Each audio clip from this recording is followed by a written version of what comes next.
जय श्री कृष्ण। भगवान की अपार कृपा से आज जन्माष्टमी और राधाष्टमी के उपरांत भगवान की आशीर्वाद प्राप्त करने के बाद हम बड़े दिनों के बाद आपके समकक्ष सामने आए हैं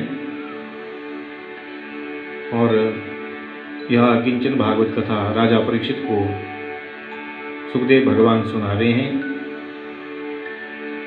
परीक्षित बड़ी उत्सुकता से सुन रहे हैं। बोले, गुरुवर मेरी समझ में नहीं आया, भालू की पुत्री कृष्ण की पत्नी। सुखदेव जी कहते हैं, राजन, द्वारिका में एक राजा आए थे, उनका नाम था सत्राजीत। सत्राजीत महाराज बड़े प्रतापी थे। उनके पास एक मणि थी, उस मणि का नाम था सिमंतक। उस मणि का जो है वह 10 घंटे नित्य पूजन किया करते। यदि नित्य प्रति 10 घंटे उसका पूजन किया जावे तो सिमंतक मणि में 8 भार सोना रोज निकलता था। 8 भार सोना, अब 8 तोला या 8 भार मत समझना, 2 क्विंटल सोना को जो है 8 भार कहते हैं। इतना स्वर्ण उस मणि से नित्य प्रति प्रकट होता।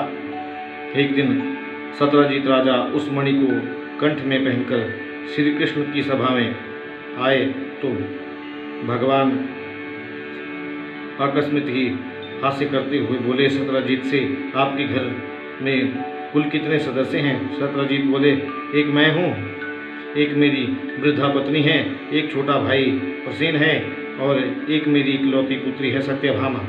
भगवान बोले, इसका मतलब तो घर में तो तुम कुल मिलाकर 3.5 प्राणी हो। बस इतना छोटा सा परिवार और इतना स्वर्ण देने वाली मणि रखते हो, क्या करोगे इतने स्वर्ण का?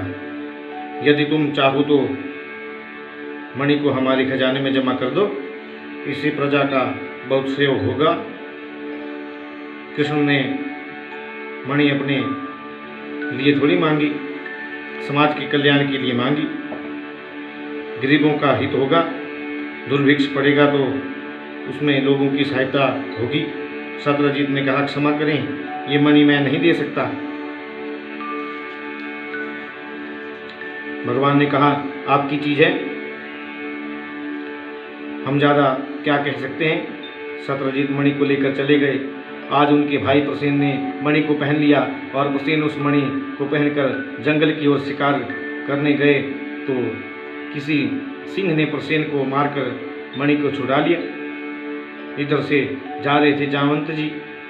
जामवंत जी ने सिंह को मारकर मणि ले ली और अपनी बेटी को खिलौना समझकर खेलने के लिए दे दी।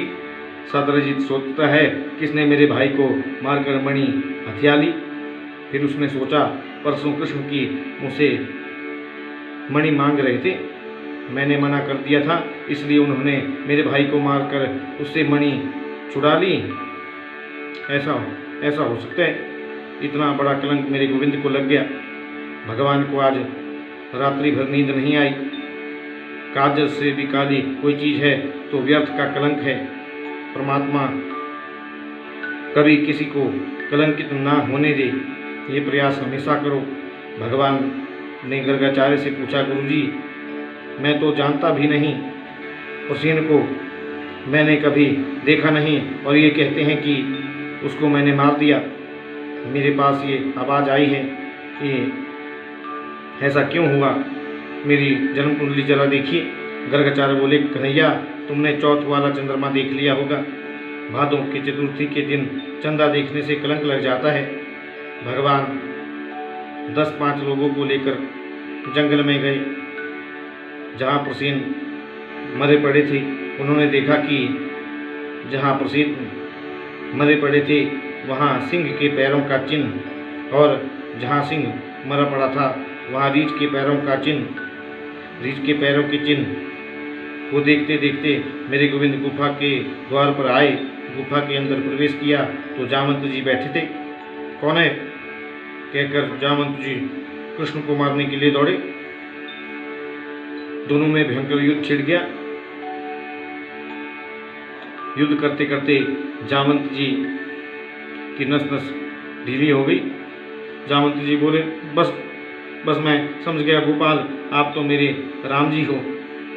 भगवान राघवेंद्र जब रावण को मारकर आए थे तो पूरी सेना से कहा, आज मैं कुछ देना चाहता हूँ, मांगो।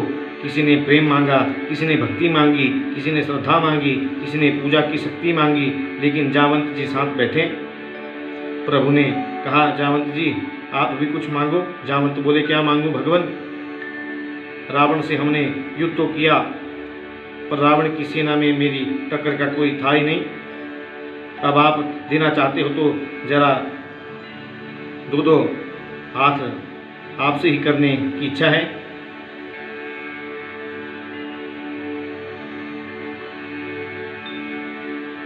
देखो तो सही मेरे रघुवर में कितना बल है। भगवान ने कहा, ऐसा नहीं हो सकता, स्वामी और सेवक का युद्ध होना मर्यादा के अनुकूल नहीं है, पर तुम्हारी अभिलाषा को मैं पूर्ण जरूर करूंगा। इसलिए प्रभु ने इशारा कर दिया कि द्वापर में पूर्ण होगी ये इच्छा। अब गोविंद ने जब युद्ध किया तो जावंत समझ गए कि मेरे राम आए हैं। जावंत जी मणि गोविंद को समर्पित करते हुए बोले, भगवान मणि ही क्या, मेरी पुत्री भी स्वीकार करो, मैं तो अब एकांत में आपका भजन करूंगा। जावंती के हाथ पर मणि रखकर श्री कृष्ण को जावंती दे दी। जावंती जी परम सुंदरी थी। भगवान जावंती जी को लेकर आए। सत्यजीत को मणि वापस कर दी। अब सत्यजीत को रात भर नींद नहीं आई। मैंने अपने द्वारिकानाथ को कलंकित किया, कितना बड़ा अपराध किया। अपनी बेटी सत्यभामा को प्रभु को देने की इच्छा व्यक्त की। प्रभु बोले, बेटी आपकी हम ले लेते हैं, पर मणि नहीं लेंगे। इस प्रकार भगवान का तीसरा विवाह सत्यभामा से हुआ। भगवान गए पांडवों के यहाँ घूमने के लिए। पीछे से अक्रूर जी ने सुधनवा नाम के व्यक्ति को भड़का दिया और राजा सत्यजीत को मारकर मणि ले ली। सुधनवा ने पिता की मृत्यु का समाचार सुनकर रोती हुई सत्यभामा जी हस्तिनापुर गई। वहां जाकर भगवान कृष्ण से बोली, आप यहाँ चौपड़ खेल रहे हैं, उधर मेरे पिता महाराज की सुधनवा ने मार दिया और मणि ले ली। ससुर जी की मृत्यु का समाचार सुनकर मेरे गोविंद सत्यभामा जी के गले लगकर इतने रोए, मुझे बहुत कष्ट है देवी।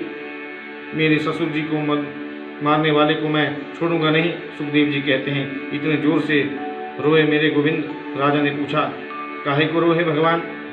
बोले, पत्नी के पिता मर जाने पर नहीं रोने से सत्यभामा जी को बुरा मान जाएगी जी ने, और नाटक करने में तो मेरे गोविंद सबसे आगे हैं। ऐसा लगा सत्यभामा को कि भगवान बड़े दुखी हैं। तो सत्यभामा का दुख भी बढ़ गया। लेकिन सुधर्मा को मारने के बाद भी भगवान को मणि नहीं मिली। बलराम जी बोले, घर में देखियो, तेरे ही पास होगी।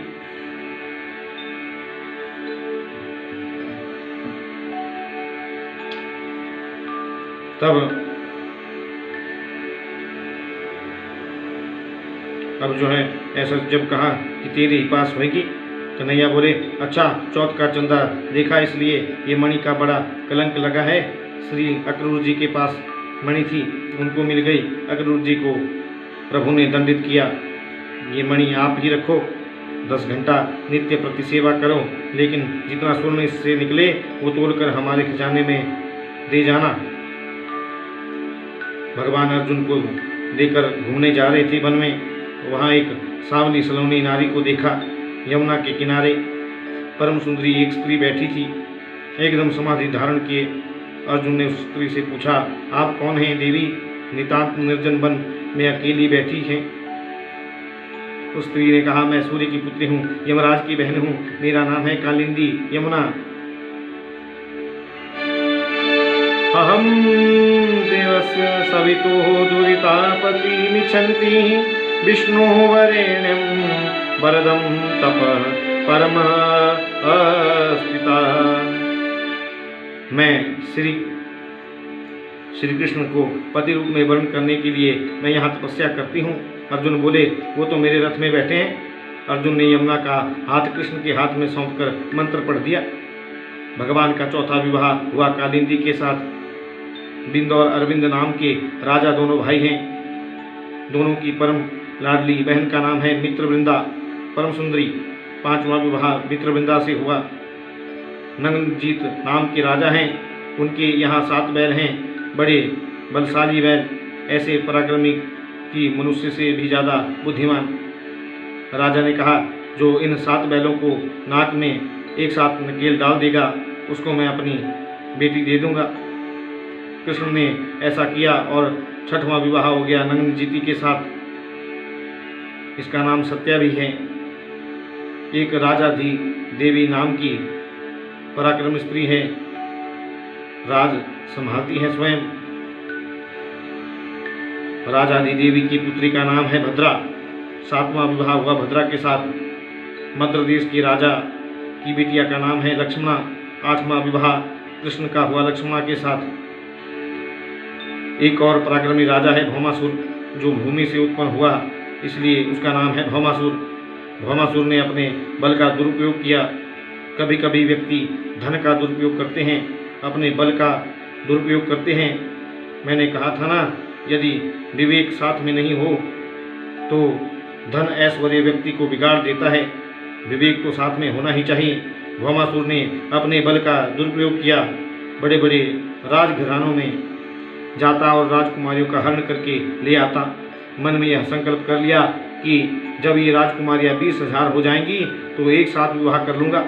16,100 राजकुमारियों को उसने बंदी बनाया। भगवान के पास सूचना गई। देवताओं ने कहा, क्योंकि देवताओं की माता अदिति की कुंडल और वरुण का छत्र भी उसने चुराया था। भगवान सत्यभामा को साथ लेकर भौमासुर के पास गए। बड़ा विचित्र युद्ध उसके साथ में छिड़ गया। भौमासुर कृष्ण के हाथों मारा गया। मेरे प्रभु ने भौमासुर के कारागार में प्रवेश किया तो कारागृह में 16,100 राजकुमारियों को देखा। मेरे गोविंद के नेत्र सजल हो उठे और सोचने लगे कि अब ये राजकुमारियाँ जाएंगी कहाँ। दुनिया का कोई भी राजकुमारी इनसे विवाह तो करेगा नहीं। कहेगा, भौमासुर के कारागृह में बंदी बनकर आई हुई, ये विवाह इनसे कौन करे। इनके माता पिता भी नहीं स्वीकार नहीं करेंगे। इन राजकुमारियों के सामने तो केवल 2 मार्ग हैं, या तो ये सभी कुएं में गिरकर आत्महत्या कर लेंगी या सभी गंदे रास्ते पर चली जाएंगी। भगवान ने उन राजकुमारियों से कहा, तुमने मन में कोई अन्यथा विचार नहीं किया हो तो मैं आप सबको अपनी पत्नी के रूप में स्वीकार करता हूँ। मेरे गोविंद ने उन 16,100 राजकुमारियों के संग एक मुहूर्त में विवाह कर लिया। यदि श्री कृष्ण ऐसा नहीं करते परीक्षित, तो बताओ समाज में इतनी बड़ी विकृति पैदा हो जाती। वे राजकुमारियाँ तो धन्य हो गई कि कृष्ण ने पत्नी रूप में स्वीकार किया और मानवीय गुणों से जीने का अधिकार प्रदान कर दिया। भगवान द्वारिका में आ गए। बड़ा सुंदर परिवार है, बड़ी शांति है। भगवान के इतने विवाह क्या 16,108 मतलब क्या है। वेद में 3 कांड हैं। ज्ञान कांड के 4,000 मंत्र हैं। दूसरा है कर्म कांड, 80,000 मंत्र कर्म कांड के हैं। और तीसरा है उपासना कांड, 16,000 मंत्र हैं उपासना कांड के।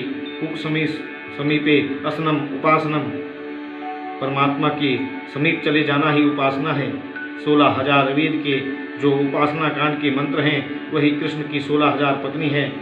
100 प्रकार के जो उपनिषद हैं वेदांत, जिनमें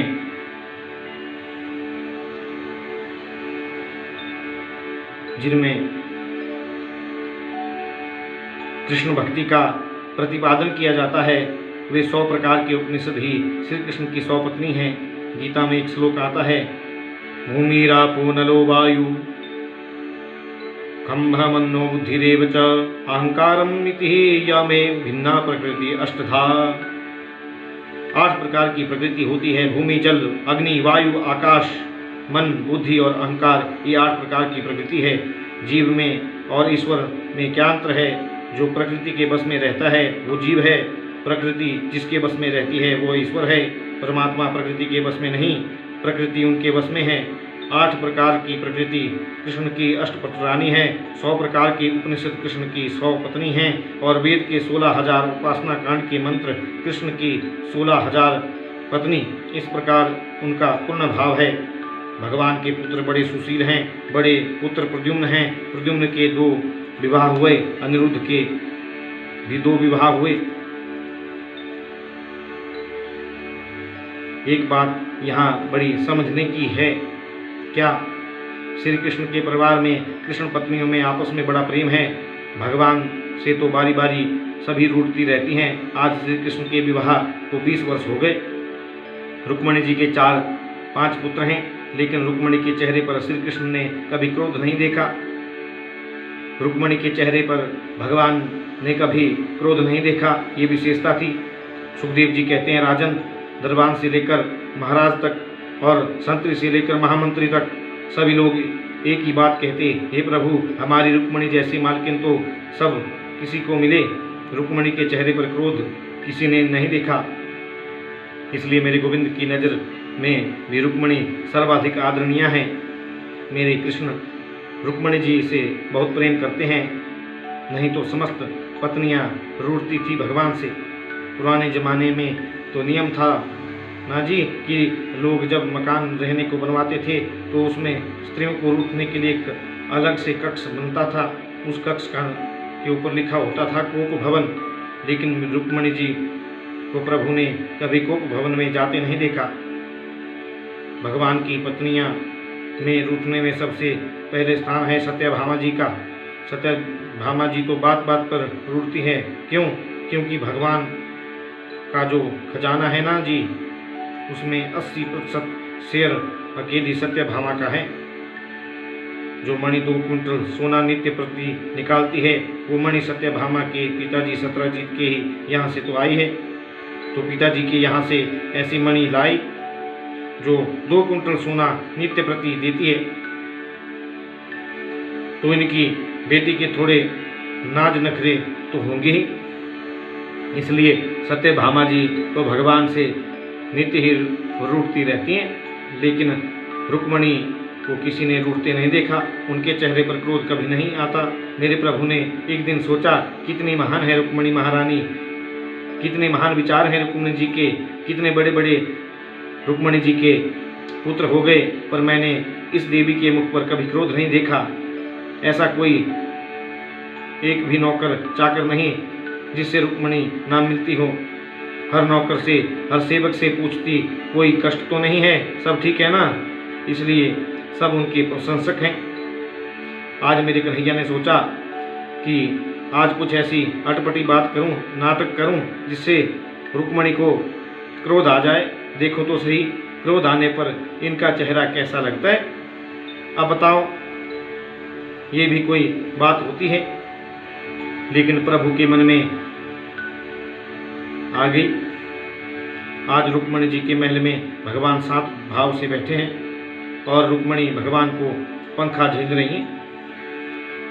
कन्हैया ने सोचा, ऐसी कोई अटपटी बात कहूँ, इनको क्रोध आ जाए। मेरे गोविंद ने रुक्मिणी की ओर देखा। रुक्मिणी बोली, भगवान आप आज उदास क्यों हैं?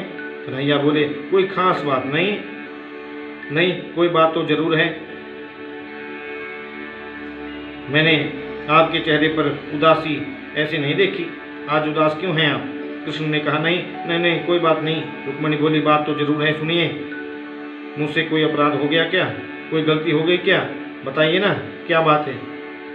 कृष्ण बोले, गलती तो बताएं। गलती पे गलती, गलती पे गलती, गलती पर गलती करती हैं आप। रुक्मिणी बोली, क्या गलती हुई बताओ ना।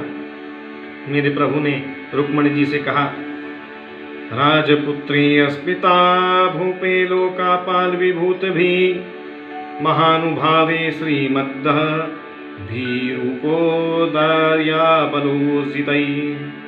श्री कृष्ण कहते हैं, रुक्मिणी जी सबसे पहली गलती तो आपने ये की कि मुझसे विवाह किया।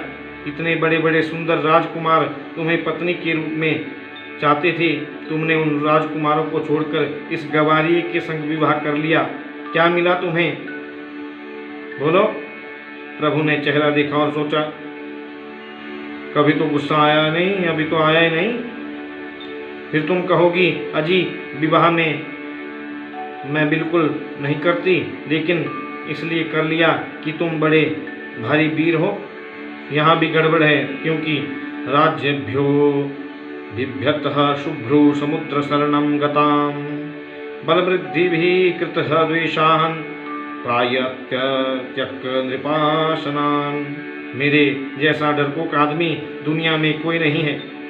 बड़े बड़े राजा लोगों के भय से समुद्र की शरण में रहता हूँ मैं, समुद्र के बीच में वास करता हूँ मैं। ऐसे डरपोक व्यक्ति से विवाह करके तुम्हें क्या मिला? रुक्मणी जी ने कोई जवाब नहीं दिया। प्रभु ने कहा, तुम कहोगी मैं तो विवाह बिल्कुल नहीं करती, लेकिन इसलिए कर लिया कि आप देवकी नंदन हो। यहाँ भी गड़बड़ है। कोई कहता है देवकी नंदन हो, कोई कहता है यशोधा नंदन हो, कोई कहता है यशोधा का बेटा है, कोई कहता है देवकी का बेटा है। पता नहीं कहाँ से आया। अब बताओ, जिसके माता पिता का पता नहीं, उससे तुमने विवाह किया, क्या मिला? तुम कहोगी अजी मैं विवाह तो नहीं करती, लेकिन इसलिए कर लिया कि आप बड़े सुंदर हो। काहे का सुंदर? मेरा तो नाम ही कनुआ है, जन्म से ही काला था और काली नाग से युद्ध किया तब से और काला हो गया। राजा कभी बना नहीं, गद्दी कभी मिली नहीं। दुनिया के लोग मुझसे द्वेष करते हैं। अरे तुम्हारे बड़े भाई रुक्मी की भी मुझसे नहीं बनती है। इतनी बातें कहने के बाद भी रुक्मणी जी को क्रोध नहीं आया, तो कन्हैया बोले, तुम कहोगी अजी मैं तो विवाह बिल्कुल नहीं करती, लेकिन इसलिए कर लिया कि आपकी बड़ाई सुनी थी। कृष्ण बोले, मेरा गुणगान गाता है। मेरा गुणगान कौन गाता है? जिसको रहने को मकान नहीं होता, पहनने को कपड़े नहीं होते, खाने को भोजन नहीं होता, ये भिखमंगे बाबा मेरा कीर्तन करते रहते हैं। कोई काम धंधा तो है नहीं, बस रघुपति राघव राजा पतित पावन सीताराम।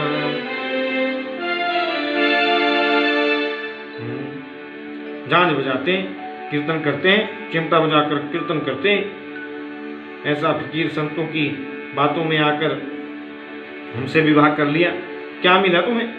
इतनी बातें कहने पर जब रुक्मणी को क्रोध नहीं आया तो मालूम है भगवान क्या बोले, अभी कुछ नहीं बिगड़ा है, तुम चाहो तो शिशुपाल से बात कर लेंगे, कल ही तुम्हारा विवाह शिशुपाल से करा देंगे। ये बात तब कही जब रुक्मणी जी के पांच पुत्र हो चुके थे। आजकल की धर्मपत्नी होती तो पति की अकल ठिकाने लगा देती। शर्म नहीं आती? ऐसा मजाक करते हो। बुढ़ापे में आकर कम से कम 2 समय का तो भोजन भी नहीं देती। सब ठीक ठाक हो जाते पतिदेव, लेकिन इतनी बात सुनकर भी रुक्मणी जी को क्रोध नहीं आया। बेचारी मूर्छित हो गई, चावल कहीं पड़ा है, एकदम भयभीत हो गई। भगवान ने कहा, अरे क्या हुआ? मैंने तो सोचा था कि ये मुझसे क्रोध में 2-4 बातें कहेंगी, ये तो भयभीत होकर मूर्छित हो गई। मेरे कन्हैया ने 4 भुजाएं धारण कर ली। 2 भुजाओं से रुक्मणी को उठाया, एक हाथ से उनको पंखा झुला रहे हैं और एक भुजा से पसीना पोंछ रहे हैं। 1 घंटे बाद जब रुक्मणी जी को होश आया तो मेरे गोपाल बोले, मामा विदर्भ्य सूये था जाने त्वां मत परायणम् त्वदवचा श्रोतुं कामेन श्रेवयाल्यः चरितं मग्ने। मेरे गोविंद के नेत्रों से आंसू आ गए। रुक्मणी से बोले, देवी बुरा मत मानना, बचपन से ही थोड़ा विनोदी स्वभाव का रहा हूँ ना, इसलिए मैंने आपसे पता नहीं कुछ अटपटी बातें कह दी। कभी क्रोध देखा नहीं ना आपके चेहरे पर, इसलिए कुछ अटपटी बातें कही। इतनी बातें सुनकर भी तुम्हें बुरा नहीं लगा? मन में कोई विचार मत रखना। लेकिन रुक्मणी ने हाथ जोड़कर श्री कृष्ण की बातों का जो जवाब दिया वो सुनने के लायक है। रुक्मणी जी ने कहा, आपने गलत कुछ नहीं कहा, आपने तो ये कहा मेरा और तुम्हारा मेल नहीं, तुमने विवाह क्यों किया बिल्कुल सही है। कहा तो प्रकृति से आबद्ध में एक नारी, कहा प्रकृति से परे आप पुराण पुरुषोत्तम, मेरा आपका मेल है ही कहाँ का। ये तो कृपा करके आपने मुझे अपना लिया, ये मेरा सौभाग्य है। दूसरी बार आपने कहा कि मेरे माता पिता का पता नहीं, तुमने विवाह क्यों किया। रुक्मणी बोली, मैं पूछती हूँ, आपके माता पिता होते हैं क्या? जगत के पिता, जगत के गुरु, जगत के अधीश्वर तो केवल आप ही हो गोपाल। आपके तो कोई माता पिता नहीं होते और आप दुनिया को माता पिता मानते हो, इसमें मेरा क्या दोष है। आपने तीसरी बार कहा, मैं बड़े बड़े राजाओं के डर से समुद्र के बीच में रहता हूँ, डरपोक हूँ मैं मेरे गोविंद से। रुक्मणी बोली, सत्यम भयादिवः गुणेभ्य गुरु क्रमान्तः सते समुद्रे उपलभ्य न मात्र आत्मा नित्यं कदीन्द्रियगणैः कृतविग्रह सत्त्वः त्वयैतसेवकं नृपपदं विरूतं तमोन्धम्। जिस हृदय में अविद्या, अस्मिता, राग, द्वेष, अभिनिवेश ये शत्रु बैठे हैं, उस हृदय में आप वास नहीं करते। आप तो परमात्मा, आप तो आत्मा रूपी समुद्र में ही वास करते हैं। चौथी बार आपने कहा, मैं काला हूँ, काले से तुमने विवाह क्यों किया। रुक्मणी बोली, महाराज काले हो तब तो कमाल करते हो, गोरे होते तो भगवान जाने क्या होता। यदि नंदलाला तुम होते लली तो गले कट जाते करोड़न के। हमारे ब्रज के संत ने गाया, अरे नंदलाला, ये तो खैर मनाओ कि तुम लाला हो, कहीं लाला की जगह तुम लाली होते ना तो तुम्हारे ऊपर करोड़ों के गले कट जाते। इतने सुंदर हैं कृष्ण, काला थोड़ी है, जग का उजाला है। आपने ये भी कहा, भिखमंगे महात्मा मेरा कीर्तन करते हैं। रुक्मणी बोली, मेरे से यदि कोई पूछे तो दुनिया में सबसे बड़ा कोई धनी है तो केवल ये संत है कि कबीरा सब जग निर्धना, धनवंता नहीं कोई, धनवंता सोई जानिए, जाके राम नाम धन होए।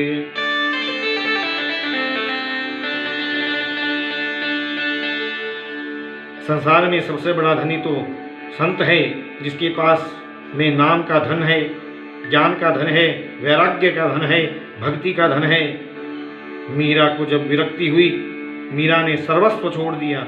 लोगों ने कहा, मीरा तुमने इतना बड़ा राजपाट छोड़ा, इतने बड़े परिवार को छोड़ा, अपने सगे संबंधियों को छोड़ा, तुमने क्या मिला तुम्हें महात्मा बनने में।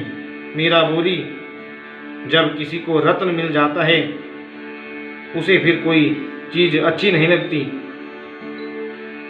जब जिसे कोई मणि मिल जाती है तो उसे हीरे अच्छे नहीं लगते।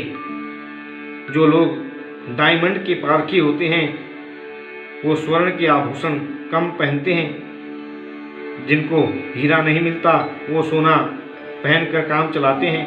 लेकिन जिनको रत्न मिल जाए, मणि मिल जाए, फिर वह सोने के चक्कर में नहीं पड़ते। मीरा ने संत से कहा, सबसे बड़ा रत्न है मेरे पास। पायो जी मैंने राम रतन धन पायो, पायो जी मैंने राम रतन धन पायो। एक बात संसार की जितनी चीजें हैं सब बिगड़ने वाली हैं। धन को कमाने में तकलीफ, धन को खर्च हो जाए तो तकलीफ, इन दोनों से ज़्यादा तकलीफ धन की रखवाली करने में होती है। धन की रक्षा भी तो प्रभु कृपा से होती है। लेकिन राम नाम रत्न रूपी धन ऐसा है, ना चोरी चोर कर सकता है, ना कोई लूट सकता है। इसको तो जितना खर्च हो उतना बढ़ता ही जाता है। एक और बात आपसे कहें, 5 व्यक्ति विदेश में पढ़ने गए थे। हमारे भारत के लोगों को विदेशी चीज़ों में बड़ा प्यार होता है, और कहीं जापानी चीज़ मिल गई तो मानो भगवान मिल गए। बड़े गौरव से दिखाते हैं, महाराज जी ये विदेशी है, इम्पोर्टेंट है। जापानी पहनना, विदेशी चीज़ें बड़ी अच्छी लगती हैं इन्हें। हमारे यहाँ भारत में सारी व्यवस्थाएं हैं, लेकिन बच्चे को मैनेजमेंट कोर्स कराने विदेश में ही भेजेंगे। विदेशी चीज़ बड़ी प्रिय लगती है। एक बार विदेश होकर आ जाने पर यहाँ के लोगों को पागल समझते हैं। 5 बच्चे थे, विदेश में पढ़ने गए, लंदन में पढ़कर आए। अब लंदन में जो पढ़कर आ जाए वो जय श्री राम थोड़ी बोलेगा, जय श्री कृष्ण थोड़ी कहेगा, हाय हाय ऐसे बोलेंगे। 5 व्यक्ति विदेश से पढ़कर आए, गंगा के किनारे उनका गांव था। नौका में बैठ गए, केवट से बोले जरा गंगा घुमा दो हमें। अब उनके लिए गंगा मैया थोड़ी है, गंगा तो नदी है। केवट बड़ा भक्त था, नौका में 5 को बिठा लिया। 5 को सैर कराने लगा तो नौका चलाने लगा और भाव में गाने लगा। अपने मन में सोचने लगा, मैं वही केवट हूँ, मेरे किसी पूर्वज ने राम को गंगा पार कराई थी, मैं दुनिया को पार लगाता हूँ। 5 व्यक्ति उस केवट के भजन को सुनकर हंसने लगे। हंसकर बोले, इंडिया के लोग, दुनिया बदल गई पर ये नहीं बदले। कैसे आधुनिक युग आ गया फिर भी पुराना गीत गाता है। एक व्यक्ति खड़ा होकर केवट से पूछ रहा है, क्यों, पढ़े लिखे हो, कुछ भूगोल पढ़ा है, कुछ फिलॉसफी आती है, बताओ लंदन की आबादी कितनी है। केवट बोला, मुझे नहीं मालूम साहब, ये भूगोल क्या होता है, ये लंदन क्या होता है, मैं नहीं जानता। तो तुम्हारा जीना बेकार है। दूसरे सज्जन बोले, इतिहास पढ़े हो, बताओ इंग्लैंड में कितने एडवर्ड हैं। बोला, बाबूजी एडवर्ड क्या होता है, मैं क्या जानूं, तो जीना बेकार है तुम्हारा। तीसरा व्यक्ति खड़ा होकर बोला, क्यों, साहित्य पढ़े हो, बताओ शेक्सपियर ने कितने नाटक लिखे। बोला, ये शेक्सपियर क्या होता है, मैं क्या जानूं, तो जीना भी तुम्हारा बेकार है भैया। केवट ने सोचा, नौका जरा बीच में पहुंचाने दो, फिर बताऊंगा। बीच नदी में जब नौका पहुंच गई तो केवट ने अपने कपड़े उतारकर सिर पर बांध लिए। नौका भंवर में पड़ गई, घूमने लगी, गोल गोल चक्कर काटने लगी। 5 बोले, केवट जी, ओ भैया जी, ये नौका क्यों नहीं चलाते। केवट बोला, भंवर में पड़ गई, अब नहीं चल सकती। बाबूजी एक बात बताओ। बोले, बोलिए। बोले, आपको तैरना आता है। 5 बोले, नहीं भैया, हमें तैरना नहीं आता, पार उतार देना। केवट बोला, तो जीना बेकार है आपका, मेरा नहीं, मुझे तो तैरना आता है। कपड़े सिर से बांधकर कूद गया नदी में। 5 बोले, ओ भैया जी, ओ केवट जी, हमें पार कैसे लगाओगे। बोला, शेक्सपियर को बुला लो, वही पार लगा देंगे। बोला, एडवर्ड को बुला लो, वही पार लगा देंगे। राम के नाम में सामर्थ्य है। राम नाम का धन जिसके पास है, उससे बड़ा धनी संसार में कोई नहीं हो सकता। रुक्मणी कहती है, संतों के पास आपके नाम का खजाना है, आपके नाम का भंडार है। यदि उन संतों के श्रीमुख से आपके नाम की महिमा को सुनकर मैंने आपको अपना पति बनाया और इसे आप मेरी गलती मानते हैं, तो मैं संसार की माताओं से निवेदन करूंगी कि ऐसी गलती तो मैं सबको करने को कहूंगी। जिसे गलती से गोविंद मिल जाए, जिस गलती से भगवान मिल जाए, वो गलती कोई ना समझ थोड़ी कर सकता है, समझदार ही करेगा। भगवान ने कहा, देवी, इन्हीं बातों का तो परिणाम है कि मेरे हृदय में तुम्हारे प्रति अद्भुत प्रेम है। सुनकर रुक्मणी जी के मन को परम आनंद मिला, प्रसन्नता हुई। सुखदेव जी कहते हैं, परीक्षित, भगवान के पोते जो अनिरुद्ध जी हैं, उनके 2 विवाह हुए।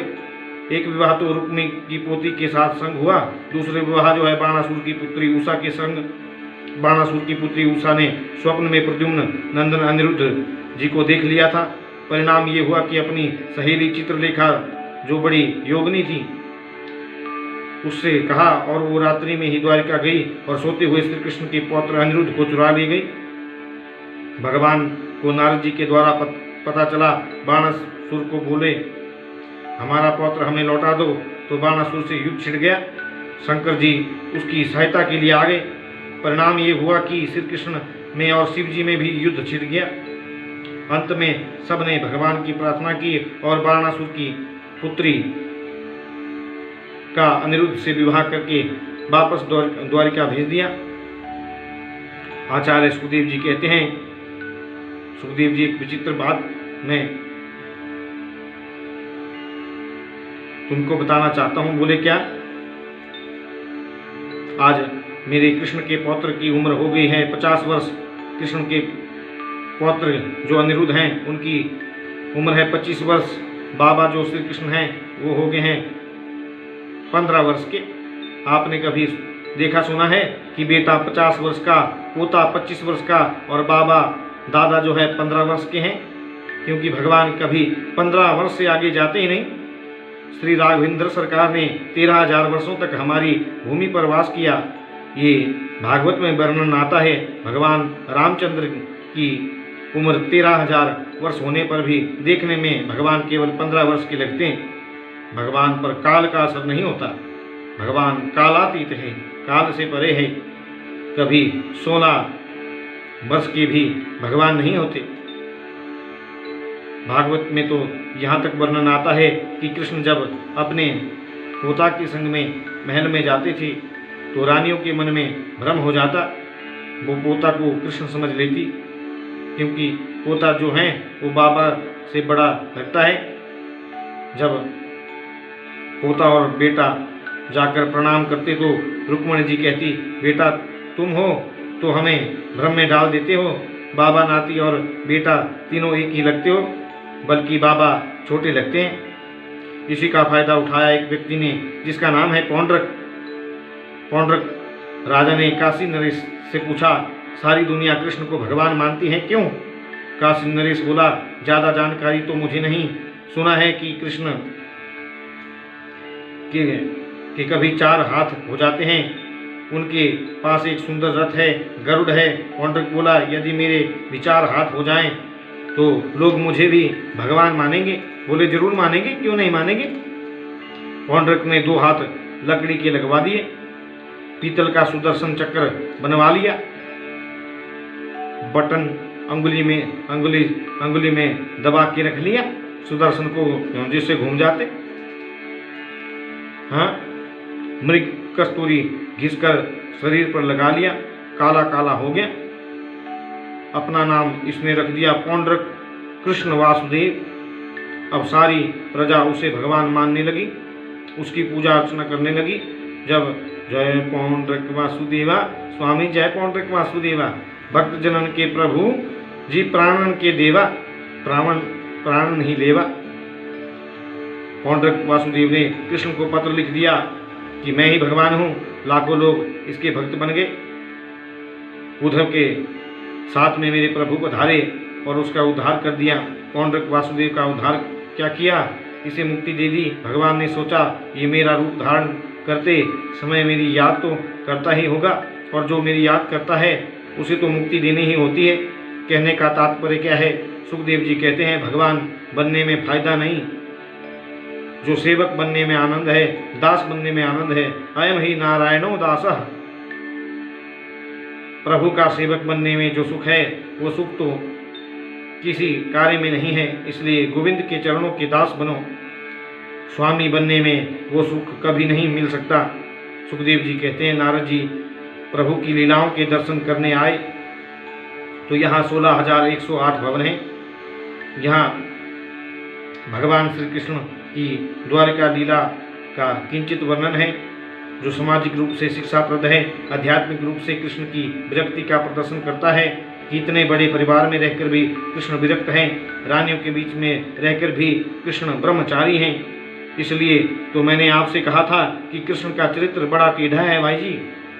कभी कभी तो विधाता की बुद्धि भी चकरा जाती है। ब्रह्मा की 4 सिरों वाले हैं ब्रह्मा, उनकी भी बुद्धि चकरा जाती है। इसलिए भागवत में सुखदेव जी ने पहले राम कथा कही, क्योंकि व्यक्ति जब तक राम कथा नहीं सुनेगा, राम की मर्यादा जीवन में नहीं अपनाएगा, जैसा राम ने किया है वैसा नहीं करेगा, तो उसे कृष्ण कैसे समझ में आएगा। इसलिए राम की मर्यादा के चश्मे से देखेंगे तो समझ में आएगा। नारद जी ने देखा कि 16,108 भवनों में कृष्ण अलग अलग रूप में रहते हैं। भवन में अंदर जाते हैं तो 16,108 बन जाते हैं, और बाहर निकलते हैं तो एक बनकर निकलते हैं। कहीं बच्चे के संग किलोल कर रहे हैं, कहीं भगवान जली विहार कर रहे हैं, कहीं भगवान समाधि लगा रहे हैं, कहीं बच्चों को धनुष बाण चलाना सिखा रहे हैं, कहीं जो है उद्धव के साथ बैठकर मंत्रणा कर रहे हैं। 3 महीने हो गए नारद जी को यह नाटक देखते देखते। नैवाद अद्भुतम त्वयि विभो अखिलालोका नाथे मैत्री जनेषु सकलेषु दम कलानां निःश्रेषाय हे जगतस्थिति रक्षणाभ्याम् स्वेरातावतार रुगाय विदाम सुष्टु। नारद जी प्रणाम करके कहते हैं, कोई आश्चर्य नहीं भगवान, आपके चरित्र में क्या आश्चर्य है।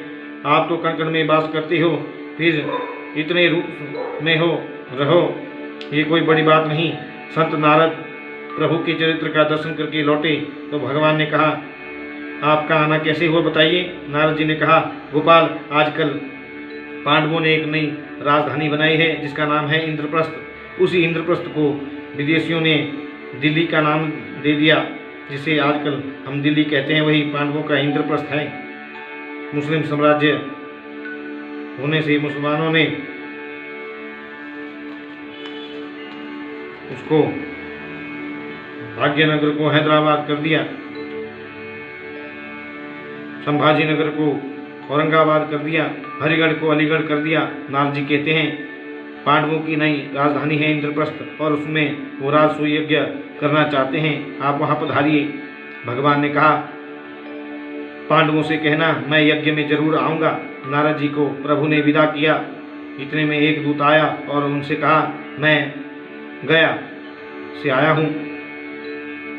भगवान बोले, क्यों, क्या बात है, कैसे आए हो। दूत ने कहा, मगध के जो राजा हैं जरासंध, उसने 20,000 राजाओं को बंदी बना रखा है नरबलि देने के लिए।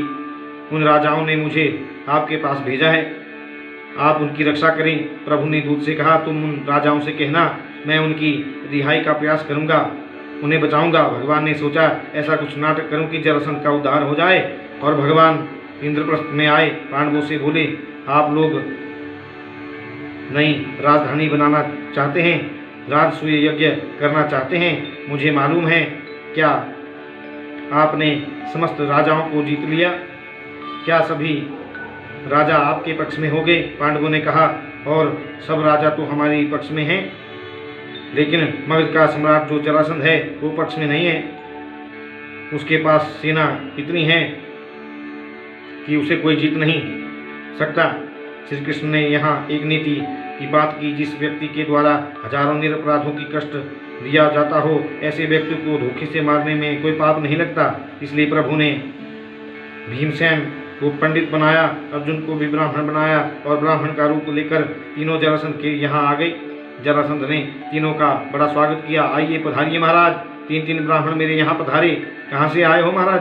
भगवान बोले, अभी तो हिमालय से आ रहे हैं, आप बड़ी दानी हैं, सुना था तो आपके पास आ गए। जरासंध ने कहा, मैं तो कोई दानी नहीं था महाराज, पर आपने द्वारिकाधीश कृष्ण का नाम सुना है? कन्हैया बोले, हाँ हाँ सुना तो है। जरासंध बोला, वो कृष्ण बड़ा पराक्रमी है महाराज, मुझे 17 बार उसने हरा दिया, 18वीं बार मैंने पंडितों को पूजा पर बिठाया। उसका परिणाम ये हुआ कि कृष्ण रण छोड़कर भाग गए। उसी दिन से मेरे मन में ब्राह्मणों के प्रति बड़ा अनुराग हो गया। पंडित जी, एक बार तो एक बार जो ब्राह्मण मेरे यहाँ आ जाता है मैं उसे इतना धन देता हूँ कि किसी दूसरे के यहाँ मांगने की जरूरत नहीं पड़ती उसे। आप 3 ब्राह्मण आए हैं, बोलिए क्या सेवा करूँ आपकी, क्या दूँ आपको, अपना परिचय दें आप पहले। भगवान मन में कहते हैं बड़ा खुश हो गया हमसे, पहचान भी नहीं पाया। कृष्ण बोले क्या मांगे। कृष्ण की पहचान हंसी से ही होती है। जैसे तो कन्हैया हंसने लगे तो जरासंध ने कहा सुनिए पंडित जी, मैंने आपको कहीं देखा है, कहीं देखा होगा, आपके यहाँ तो ब्राह्मण आते ही रहते हैं, कभी मैं भी आया होगा, मालूम नहीं। ठीक है, आप मांगिए क्या चाहिए। मेरे प्रभु ने क्या मांगा। युद्धम नो देहि राजेंद्र द्वंद्व सुहो यदि मन्यसे युद्धार्थिनो वयं प्राप्त राजन्या नान्य कांक्षिण। यदि देना चाहते हो तो यही दे दो कि हम तीनों में से किसी एक के साथ तुम युद्ध करो। जरासंध ने कहा बड़े पंडित होकर युद्ध, हम लोग राजा हैं, पंडित नहीं हैं। जरासंध ने कहा कपटी हो तुम लोग, मुझसे 3 वचन भरवा लिए, वचन में मुझे बांध दिया। ठीक है, युद्ध तो मैं तुमसे करूंगा, लेकिन पहले अपना परिचय दो, तुम हो कौन।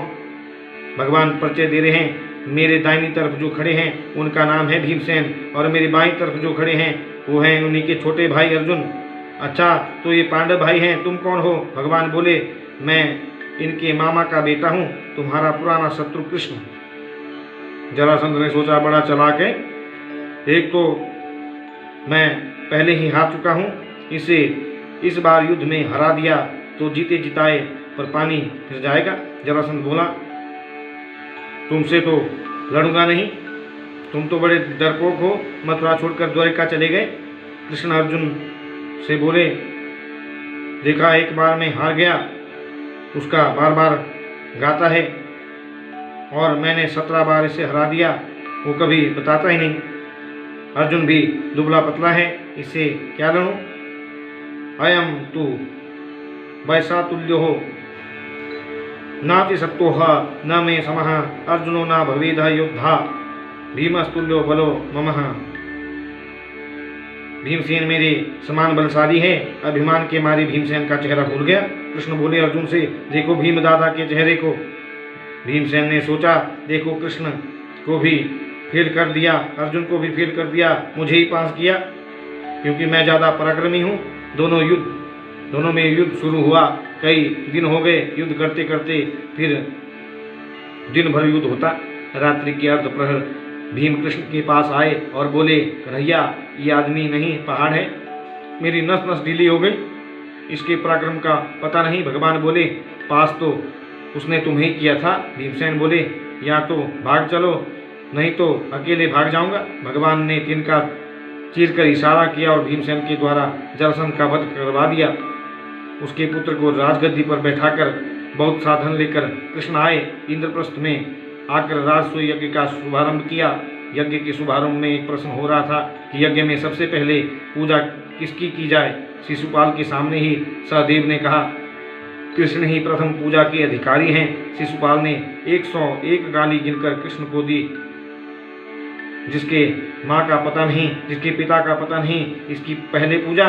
भगवान ने दिव्य सुदर्शन चक्र से उसके सिर को धड़ से अलग कर दिया। शिशुपाल का उद्धार हो गया। ये प्रसंग पहले नारद जी युधिष्ठिर को सुना चुके हैं। 7वें स्कंध में यज्ञ का शुभारंभ हुआ। देखिए यज्ञ कैसा भी हो, चाहे भागवत ज्ञान यज्ञ हो, चाहे अन्य कोई यज्ञ है, यज्ञ में सहयोग सभी को करना चाहिए। अलग अलग समितियाँ बन गई। भगवान ने कहा सब एक एक काम बांट लो यज्ञ में। यज्ञ में सबसे महत्वपूर्ण एक चीज होती है दान का भंडार। कृष्ण ने दान के भंडार का कार्यभार सौंपा दुर्योधन और कर्ण को। भगवान बोले दुर्योधन तुम्हारा शत्रु है, ये सोचेगा पांडवों का सब कुछ लूट जाए तो ठीक है, इसलिए ज़्यादा से ज़्यादा दान ये लोगों को देगा। और यज्ञ में जितना ज़्यादा दान देते हैं उतना ही बढ़ता है। कर्ण के हाथ में एक रेखा है, जितना दान उतना बढ़ेगा। यज्ञ में दूसरा भंडार होता है भोजन भंडार। भोजन भंडार का मालिक बनाया कृष्ण ने भीम को, क्योंकि जो ज़्यादा खाता है वही ज़्यादा खिला सकता है। अब 1.5 फुलका जो रोज खाता हो बेचारा, उसके सामने हमारे मथुरा के चौबे जी को बिठा दो। 1 पूरी तो वो बड़े प्रेम से परोसेंगे, तीसरी लाएगा तो पूछेंगे दे दूँ क्या? चौबे जी बोलेंगे रहने दो आप, हो गया भोजन। भोजन परोसना बहुत बड़ी कला है। भोजन परोसने में सभी निपुण नहीं हो सकते, इसलिए प्रभु ने भोजन परोसने का काम सौंपा द्रौपदी को। परिवेश ने द्रुपजा भोजन परोसने का काम द्रौपदी को। द्रौपदी कहा की थी मालूम है? पंजाब की थी, पांचाल देश की। पंजाब के लोग जरा ज़्यादा सुंदर होते हैं और हृष्ट पुष्ट भी होते हैं, तगड़े होते हैं। आप 5 महीना पंजाब में रह कर आओ, 5 महीने में ही आपका भेष बदल जाएगा। पांडवों की पत्नी द्रौपदी पंजाब की थी। पंजाब की संस्कृति में कहते हैं पांचाल, और पंजाब के राजा का नाम है द्रुपद। पांचाल नरेश की पुत्री के नाते द्रौपदी का नाम है पांचाली। पंजाब के लोगों में श्रद्धा है, कृष्ण भक्ति 2 प्रांतों में कूट कूट कर भरी है, एक पंजाब में, दूसरी गुजरात में। यहाँ कथा में मैं आपको कहता हूँ ताली बजाने के लिए, लेकिन पंजाब में तो कीर्तन शुरू हुई भगत जी का ताली बजाना से और नाचने से शुरू होता है। द्रौपदी जी को भोजन परोसने की सेवा मिली। भगवान कृष्ण बोले आप सभी कुछ ना कुछ सेवा कर रहे हो, कुछ सेवा मुझे भी मिलनी चाहिए। भगवान ने सोचा सेवा ली और भगवान ने सेवा की। भगवान ने यज्ञ मंडप में सबके चरणों के धोने का काम ले लिया। कृष्ण पादावने जने, आगंतुक लोगों के चरणों को मेरे प्रभु धोते, अपनी पीताम्बरी से पोंछते, फिर अंदर बिठाते। उसी यज्ञ में दुर्योधन आया, पांडवों के महल को देखा, दीवार उसको दरवाजा दिखी, दरवाजा दीवार दिखता है, पानी में आंगन का आभास हो और जाने की वजह से पानी में गिर पड़ा, सिर में लग गई। द्रौपदी हंस गई। अंधे का तो अंधा ही होता है। 12 वर्ष का वनवास हुआ, 1 वर्ष का अज्ञातवास हुआ, बड़ा भारी संकट पांडवों के जीवन में आया। आज पांडवों का राज्य मिलने की परिस्थिति आई। श्री कृष्ण शांति दूत बनकर गए और शांति दूत बनकर परीक्षित युद्ध रोकने का बहुत प्रयास किया, पर द्रौपदी की इच्छा थी कि युद्ध हो। भीमसेन चाहते थे कि युद्ध हो। भगवान ने दोनों से कहा दिया, एक तरफ रहेगी मेरी सेना, एक तरफ रहूंगा मैं भी युद्ध में कोई शस्त्र ग्रहण नहीं करूंगा। बलराम ने सोचा होगा तो वही जो कृष्ण चाहते हैं, फिर मैं क्यों अपने को व्यर्थ में बीच में लाऊं। बलराम जी तीर्थ यात्रा पे चले गए। सुखदेव जी कहते हैं महाभारत इतना विचित्र युद्ध था परीक्षित, बिना किसी विशेष कारण के 2 परिवारों का युद्ध। कौरवों ने पांडवों से द्वेष किया। पांडव आधे राज्य के अधिकारी थे, उन्हें दिया नहीं। इसी को लेकर ये द्वंद्व हुआ, लेकिन कृष्ण के चरण रूपी नौका का आश्रय लेने की वजह से तुम्हारे बाबा पांडवों को विजय मिली। मेरे गोविंद गोलोक धाम को चले गए। इसके बाद तुम्हारा जन्म हुआ। तुमने ऋषि के गले में मरा हुआ सांप डाल दिया। इसके लिए तुम्हें 7 दिन में मरने का शाप मिला और मैं तुम्हें कथा सुनाने आ गया। पहले दिन की कथा को सुखदेव जी ने आज की कथा से जोड़ दिया।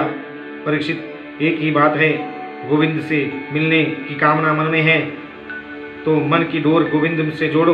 बिना डोर जोड़े कृष्ण नहीं मिल सकता।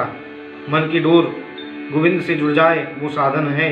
कीर्तन के द्वारा मन को एकाग्र करो। मन की डोर कृष्ण के चरणों में बंधे, यही मुक्ति का साधन है। मथुरा में एक चौबे जी थे। चौबे जी ने शाम 5 बजे भांग घोट कर पी ली। सो भांग का नशा चढ़ गया। रात भर नौका चलाई। सवेरे के 5 बज गए। देखा तो लोगों की भीड़ लगना शुरू। विश्राम घाट पर लोगों की भीड़ है। चौबे जी ने पूछा, भैया सुनना। अरे सुनियो लाला, ये कौन सी नगरी है? लोग बोले मथुरा। भैया ये कौन सा घाट है? बोले विश्राम घाट। चौबे जी बोले, क्यों भैया? हम तो रात के 5 बजे बैठे थे नौका में, गोकुल जाए के ताई। हम चले रात भर नौका उचली, सवेरे के 5 बज गए, गोकुल तो अभी आया ना है। तुम कह रहे हो कि मथुरा में ही है। मेरी समझ में कछु आई नहीं बात। लोग हंसने लगे। चौबे जी आपने नौका तो रात भर चलाई, लेकिन नौका की रस्सी जो किनारे खंभे से बंधी थी उसे खोलना भूल गए। रस्सी नहीं खोलोगे तो गोकुल पहुंचोगे कैसे? अब आगे की कथा सुदामा चरित्र आपको अगले भाग में श्रवण करवाया जाएगा। तब के लिए जय श्री कृष्ण, जय श्री राम, जय श्रीमन नारायण।